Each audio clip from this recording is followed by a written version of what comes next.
Pyramid TV, we are on time.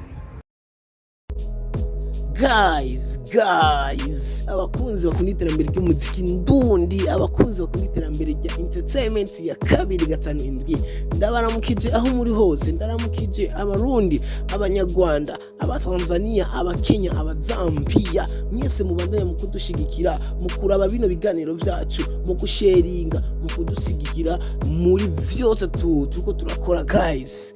Yes, uno musi ndabafitiye exclusive iri on trending guys. Gumana nanje narababwiye ati nzo komanda bashikiriza amakuru ari on top guys.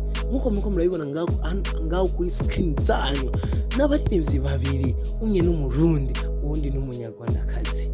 Kumana nanje ndabafitiye ikintu gishasha mutazi guys. Ni Isimbi na Drama T baby killer madam guys.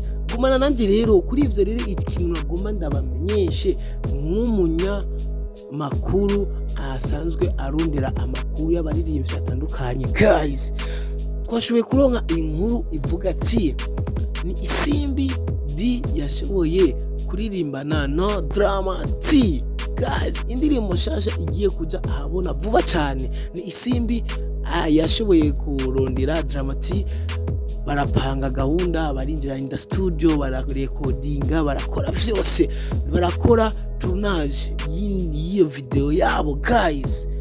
Vuba cyane rero Isimbi yagiye yandika ku rubuga rwe rwa Instagram avuga ati vuba cyane agiye kubaha indirimbo yabo bari kumwe n'umuririmbyi w'Urundi azwi kandi ariko arayitinga muri no misi. Ndazi mwese muramuzi baby killer ku ndirimbo yiwe Madam Uri Sofa guys. Ako kapande ko nyumaze ukaririmba mucamo mumenya ni Drama T umuhitinzi ariko arayitinga muri no misi hano mu Burundi, no muririmbyi yamaze gusohora amahiti menshi. Vuba cyane yagiye kuboneka ku ndirimbo yabo bari kumwe na Isimbi Dee umunyarwanda kazi guys. Tuyitege vuba cyane muri no misi nyene, ejo bukeye ni indirimbo yabo izoja ahabona guys.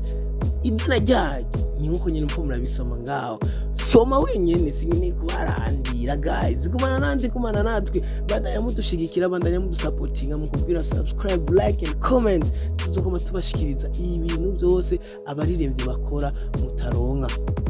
Turabakunda gose.